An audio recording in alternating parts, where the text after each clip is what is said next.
Assalamualaikum dan salam sejahtera, bersama saya Mazrona Kalinggalan dalam Berita Pagi Sabah, edisi Khamis 19 Mac 2020. Sabah merekodkan pertambahan 21 kes baharu positif COVID-19 semalam. Ia menjadikan jumlah keseluruhan kes positif COVID-19 di negeri ini 103 kes. Menurut kenyataan Pengarah Jabatan Kesihatan Negeri Sabah, Datuk Dr. Christina Rundi, 6 daerah merekodkan peningkatan kes baharu semalam, iaitulah Datu meningkat 8 kes, Tawau 7 kes, Kinabatangan 2 kes, Kota Belud 2 kes, Kota Kinabalu 1 kes dan Sandakan meningkat 1 kes baharu positif COVID-19. Lat Datu merekodkan jumlah kes positif tertinggi dengan 31 kes, diikuti Tawau 23 kes dan Kota Kinabalu 13 kes. Manakala 7 kes di Kinabatangan dan Sandakan 6 kes. Sementara kekal 4 kes di Tuaran, Sipitang, Kunak dan Beaufort, 2 kes di Putatan dan 1 kes masing-masing di Papar dan Semporna. Jabatan Kesihatan Negeri Sabah akan memastikan wad di hospital daerah yang terlibat dalam merawat pesakit COVID-19 adalah mencukupi. Pengarahnya Datuk Dr. Christina Rundi berkata ketika ini terdapat 352 katil diperuntukkan bagi rawatan pesakit COVID-19 dan masih mencukupi. Ia akan ditambah dengan mengosongkan wad sekiranya perlu. Contohnya untuk hospital Queen Elizabeth itu walaupun kita ada 100 katil katakan, tetapi jika bilangan kes itu bertambah kita akan mengosongkan ward ke ward. Jadi ini adalah satu pemantauan yang kita buat setiap hari dan sepanjang hari itu kita melihat kepada keperluan untuk ward itu dibuka. Beliau berkata demikian dalam sidang media di Pusat Pentadbiran Negeri Sabah, Kota Kinabalu. Datuk Dr. Christina juga menjelaskan pihaknya akan mengoptimumkan penggunaan katil-katil yang ada di hospital terlibat. Dalam perkembangan lain, beliau memaklumkan setakat ini pihaknya telah melakukan saringan pemeriksaan 95% jemaah tabligh di Sabah yang menyertai Perhimpunan Istimak Tabligh di Masjid Sri Petaling, Kuala Lumpur. Rakyat Sabah sekali lagi diingatkan agar memberi kerjasama mematuhi perintah kawalan pergerakan dengan berada di rumah dan meminimumkan pergerakan. Ia penting bagi memastikan langkah mengawal wabak tersebut berjaya dilaksanakan. Dalam sidang media di Pusat Pentadbiran Negeri Sabah, Kota Kinabalu, Ketua Menteri Datuk Seri Panglima Muhammad Syafiq Abdal berkata kerajaan akan memastikan bekalan makanan mencukupi sepanjang tempoh Perintah Kawalan Pergerakan selama 2 minggu. Untuk memastikan keperluan makanan mencukupi, Kementerian Kerajaan Tempatan dan Perumahan telah diarahkan berbincang dengan semua pihak berkenaan bagi memastikan bekalan makanan di sepanjang tempoh Perintah Kawalan ini mencukupi, ya, termasuk dari segi hypermarket yang ada dan juga supermarket, dan ini akan kita pastikan supaya jangan ada ketandusan bekalan dalam tempoh masa itu. Dalam pada itu, beliau juga memaklumkan kerajaan negeri akan memastikan bekalan makanan mencukupi buat pelajar Sabah yang tidak balik ke kampung, khususnya yang berada di Semenanjung. Sebahagian daripada pelajar Sabah ditempatkan di rumah Sabah kerana tidak mempunyai tempat tinggal berikutan penutupan institusi. Manakala sebahagian lagi akan diuruskan Kementerian Pelajaran dan Inovasi Sabah. Sepanjang tempoh Perintah Kawalan Pergerakan, Jabatan Kesihatan Negeri Sabah turut menasihati orang ramai agar bekerjasama mengurangkan pergerakan agar tidak mudah dijangkiti wabak COVID-19. Pakar Perubatan Kesihatan Awam Jabatan Kesihatan Negeri Sabah Dr. Sahrul Nizam Abu Bakar berkata terdapat segelintir individu yang sakit tidak mahu mematuhi perintah agar berada di rumah. Perkara itu membimbangkan kerana berkemungkinan boleh menjangkiti orang ramai jika tidak dipatuhi. Nasihat kepada orang ramai lebih kepada kurangkan pergerakan. Itu yang lebih penting. Contoh, tiada keperluan untuk melancong pada waktu wabak ini disebabkan oleh penyebaran virus yang lebih mudah. Elakkan daripada mengunjungi tempat-tempat yang sesak. Dr. Sahrul berkata demikian kepada RTM selepas menjadi tetamu rancangan radio di Konti Sabah FM Kompleks Bersepadu KKMM, Kota Kinabalu. Dalam pada itu, beliau berkata membasuh tangan menggunakan air dan sabun biasa lebih baik dari cecair pembasmi kuman tangan yang tidak diketahui kandungannya. Sehubungan itu, penggunaan cecair pembasmi kuman tangan buatan sendiri sama sekali tidak digalakkan bagi mengelak masalah kulit atau alahan berlaku. Katanya terdapat 6 pusat saringan COVID-19 di negeri ini termasuk Hospital Queen Elizabeth, Hospital Wanita dan Kanak-Kanak Likas dan Hospital Duchess of Kent Sandakan. Perintah Kawalan Pergerakan mendapat reaksi positif dalam kalangan masyarakat pedalaman di Sabah.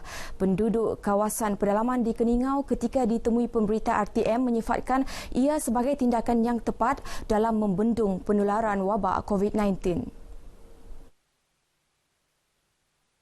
Bagi saya memang baguslah untuk mencegah ni penyakit daripada menular. Kalau masih juga kan, kalau pihak kerajaan bilang mau kasih terus kan, kalau saya setuju saja daripada dia merebak sebab dia bukan satu tempat saja, dia seluruh Malaysia, seluruh dunia. Menyokong penuhlah ke atas perintah kawalan pergerakan daripada kerajaan yang ada sekarang. Sebab untuk mencegah penyakit ini daripada terus menular lah di Keningau ni. Pesanan untuk diri saya sendirilah, khasnya untuk semua. Kita beri kerjasama lah untuk menangani masalah inilah. Mungkin masalah ini akan mengambil masa lagi lah. Ini untuk kita punya keselamatan juga. Lagipun ini kerajaan buat begini untuk kebaikan kita juga lah. Jadi saya menyeru dan harap pada semua orang ramai supaya patuhlah untuk ikuti ini kawalan pergerakan untuk keselamatan kita semua. Setuju juga lah sebab nanti kan kalau macam orang yang positif dengan penyakit sekarang nih, dia tidak mudah berjangkit dengan orang lain lah. Jadi kalau kena bagi arahan yang macam begitu, patut ikut juga lah. Pada masa sama, daerah Keningau turut mengaktifkan jawatan kuasa bencana alam daerah sebagai tindakan awal untuk menghadapi sebarang kemungkinan. 6 peniaga di negeri ini dikenakan kompaun berjumlah RM35,000 dalam operasi yang dijalankan Kementerian Perdagangan Dalam Negeri dan Hal Ehwal Pengguna KPDNHEP Sabah kerana mengambil kesempatan menaikkan harga penutup muka dan hidung. Nilai rampasan barangan ke-6 kes ialah RM3,247.20. Pengarah KPDNHEP Sabah, Joji Abbas menerusi satu kenyataan berkata, 6 kes tersebut melibatkan 2 peniaga di Kota Kinabalu dan masing-masing seorang peniaga di daerah Tuaran, Sandakan, Tawau dan Semporna. Operasi tersebut dijalankan bermula 29 Januari hingga 17 Mac lepas. Justru, Georgie menasihati para peniaga agar tidak menyorok barangan atau menaikkan harga. Tindakan tegas di bawah Akta Kawalan Harga dan Anti Pencatutan 2011 dan Akta Kawalan Bekalan 1961 akan diambil sekiranya didapati bersalah. Beliau turut menasihati orang ramai supaya tidak melakukan pembelian panik berikutan Perintah Kawalan Pergerakan kerana bekalan barangan keperluan dijamin mencukupi. Sementara itu, tinjauan kru RTM di beberapa pasaraya dan kedai serbaneka sekitar Bandaraya Kota Kinabalu dibuka seperti biasa dan tidak berlaku sebarang pembelian panik. Orang ramai dinasihatkan supaya menghentikan aktiviti sukan di tempat awam bagi meminimumkan risiko pendedahan kepada wabak COVID-19. Perkara itu selaras dengan Perintah Kawalan Pergerakan. Kementerian Belia dan Sukan Sabah dalam kenyataan di Kota Kinabalu juga menasihati orang awam dan atlet agar melakukan senaman, latihan dan riadah di kediaman masing-masing dalam tempoh tersebut. Ini kerana semua kemudahan sukan di bawah sediaan Lembaga Sukan Sabah juga ditutup bermula semalam sehingga 31 Mac ini. Masyarakat juga perlu sentiasa berwaspada dengan mengamalkan jarak sosial sekurang-kurangnya 1 meter daripada orang lain dan berada di rumah jika tiada urusan untuk mengelak jangkitan COVID-19. Susulan Perintah Kawalan Pergerakan selama 14 hari bermula semalam, Institut Automotif Robotik dan IoT Malaysia MARI turut menangguhkan semua aktiviti dan program yang dijadualkan bermula 17 Mac hingga 31 Mac ini ke satu tarikh yang akan diumumkan kelak. Menurut kenyataan MARI, penangguhan program dibuat di semua pusat kecemerlangan MARI iaitu Akademi Teknologi MARI, Pusat Reka Bentuk MARI, Pusat Ujian Emisi Nasional dan Satelit MARI di Penampang.